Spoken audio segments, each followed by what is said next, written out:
പറയുമ്പോൾ ഇപ്പൊ ഞങ്ങള് മുജാഹിദുകളിൽ ചെറിയ ചെറിയ പ്രശ്നങ്ങളൊക്കെ ഉണ്ട്, നിങ്ങൾക്ക് അറിയാലോ. ചെറിയ ചെറിയ പ്രശ്നങ്ങൾ, അതായത് ഞങ്ങളുടെ നേതൃത്വത്തിന് പറ്റിയൊരു തെറ്റ്. ഞങ്ങൾക്ക് വെറുപ്പൊന്നുമില്ല അവരോട്, ഒരു പശ്ചാത്തപിച്ച് മരിച്ചാൽ നന്ന്, അല്ലേ കട്ടപ്പുകയ കാര്യം.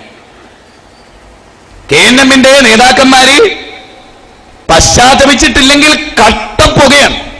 ഒരു നൂറ്റാണ്ടിന്റെ ചരിത്രത്തിലെ ഏറ്റവും അപകടം പിടിച്ച നേതാക്കന്മാരാണ് ഇപ്പൊ KNM നേതാക്കന്മാർ എന്ന് പറഞ്ഞാല്. ഇപ്പൊ ഞാനിവിടെ കുറെ വിഷയം അവതരിപ്പിച്ചു, അതിനോട് ഏഡ് ചെയ്തിട്ടാ പറയുന്നു. ഞങ്ങള്, അതായത് ഈ പരിപാടി വെച്ചവര്, മതം സുരക്ഷയാകുന്നു, മതം സമാധാനാകുന്നു എന്നാണ് കേരള നദ്വത്തുൽ മുജാഹിദിന്റെ പ്രമേയം. നല്ല പ്രമേയമാണ്, പക്ഷെ നിങ്ങൾക്ക് പറ്റൂല എന്ന് മാത്രം, അത് വേറെ വിഷയം. പക്ഷേ മതം സുരക്ഷയാകുന്നു എന്ന് അവതരിപ്പിക്കുന്ന ഞങ്ങൾ അള്ള സൃഷ്ടിച്ച സൃഷ്ടികളായ ജിന്നുകളെ വിളിച്ചു പ്രാർത്ഥിക്കുന്നവരാകുന്നു എന്നാണ് കേരള നദ്വത്തുൽ മുജാഹിദിന്റെ ഏറ്റവും വലിയ നേതാവ്, പ്രസിഡന്റ്, സ്റ്റേറ്റ് പ്രസിഡന്റ് പറയുന്നത്. പച്ച നുണ, നാം അനക്കിയ കളവേ പറയും. ഞങ്ങൾ ജിന്നിനെ വിളിക്കുന്നവരാണ്. കടലിൽ മുങ്ങിയ ജിന്നിനെ വിളിക്കും, അതുപോലെ മരുഭൂമിപ്പെട്ട ജിന്നിനെ വിളിക്കും. അല്ലല്ലാത്തവരോട് പ്രാർത്ഥിക്കാം എന്ന് ഞങ്ങൾ വാദപരിവാദം നടത്തി. ഈ സംഘടനയിൽ അങ്ങനെ ഒരു ചർച്ച ഉണ്ടായി. നുണ, കളവ്, പടച്ചോനെ പേടില്ലായ്മ, പരലോക ബോധമില്ലായ്മ. ഞങ്ങൾ പറയുന്ന വ്യക്തി തൗഹീദ് ഓല എല്ലാവരും കൂടി ഓല ആയുസ്സിൽ മൊത്തത്തിൽ പറഞ്ഞിട്ടില്ല. ഏത് KNM കുറെ പ്രഭാഷകന്മാരുണ്ട്, ഓല എല്ലാവരും കൂടി ഓല ആയുസ്സിനിടയിൽ ജീവിതത്തിൽ ഞങ്ങൾ ഒരു ദിവസം പറഞ്ഞ തൗഹീദ് ഒരു പറഞ്ഞിട്ടില്ല. അതാ സത്യം. ഞങ്ങൾ പറയുന്നത് എന്തറിയോ, ഒരു സൃഷ്ടിയുടെ മുമ്പിലും ഒരു കാരണവശാലും ആരാധന പാടില്ല എന്നാ.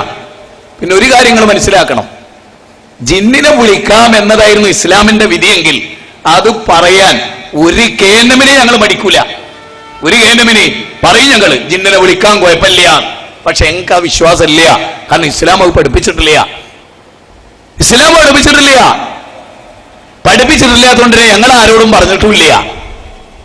വെറുതെ പറയാണ്, നുണ പറഞ്ഞാണ്. ഒന്നുമില്ല, പള്ളി വേണം, ഒലിക്ക് ആധാരം വേണം, ഭൂമി വേണം. പല സ്ഥലത്തും പാവപ്പെട്ടോലെ അധ്വാനിച്ച് 22 സെന്റൊക്കെ വാങ്ങിക്കൊടുത്തു. സാധുക്കള് ഓലൊക്കെ ചിന്നൂരിന്ന് വിളിച്ച് പുറത്താക്കി അതിന്റെ ആധാരവും കച്ചത്തെത്തും ഉളുപ്പില്ലാണ്ട് കിടന്നുറങ്ങുകയാണ്. മനസ്സിലായോ? മനുഷ്യനാണെങ്കിൽ മാന്യത വേണം, അവനാൻ അധ്വാനിച്ചാണേ വേണ്ടിയില്ല. പാവപ്പെട്ടോലെ അധ്വാനിച്ച് റൈസ് ചെയ്ത് ഉണ്ടാക്കിയ നശത്തി ഞങ്ങൾ അങ്ങെടുക്കുകയും. എങ്ങനെയുണ്ട്? പടച്ചോനെ കുറച്ചൊക്കെ നിങ്ങൾക്ക് പേടിക്കുക. നെഞ്ചത്ത് കൈവച്ചാ പോരാ, നെഞ്ചിലാ വെക്കണെന്ന് ബോധം ഉണ്ടാവണം. അതില്ല, ഞാൻ വെറുതെ പറയല്ല. ഞങ്ങൾ ഒരു ബിദ്അത്ത് ഇവിടെ പഠിപ്പിച്ചിട്ടില്ല. എന്നാ പറ, ഒരു ബിദ്അത്ത് ചൂണ്ടിക്കാണിക്ക്. പ്രമാണത്തിലില്ലാത്ത ഒരു ബിദ്അത്ത് ചൂണ്ടിക്കാണിക്കാൻ കഴിയില്ല. നുണ പറയാണ്, കളവ് പറയാണ്. മനസ്സിലായോ? ഞങ്ങൾ ആരോട് വരണം പറയാനേ പറയാൻ നല്ല ധൈര്യമുള്ള ആളാ ഞങ്ങളൊക്കെ. എന്തൊക്കെ ഇവിടെ പറഞ്ഞു, അതിനേക്കാൾ വലിയൊരു കാര്യം ജിന്നിൽ വിളിക്കുന്നുണ്ടെങ്കിൽ അത് പറയാൻ.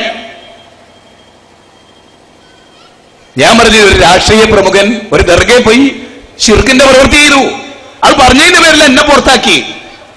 പിന്നല്ലേ ഒരു ആശയം പറയാൻ മടിക്കുക ഞങ്ങള്.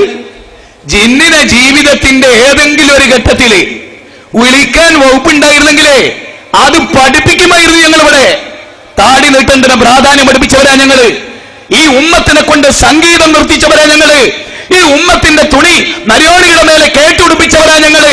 പെണ്ണുങ്ങളെ മറയ്ക്കാൻ പഠിപ്പിച്ചവരാ ഞങ്ങള്. ജിന്നിനെ വിളിക്കൽ എന്നുള്ള രൂപം ഉണ്ടായിരുന്നെങ്കിലേ നിങ്ങളെ പേടിക്കുന്നില്ല.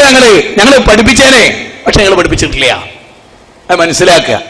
എന്തൊക്കെ ആരോപണം പറഞ്ഞാലും എന്തൊക്കെ വൃത്തികേടുകൾ ഞങ്ങൾ പറഞ്ഞാലും ഞങ്ങൾ അതിന് തയ്യാറല്ല. ഞങ്ങൾക്ക് വലിയൊരു പ്രത്യേകതയുണ്ട്.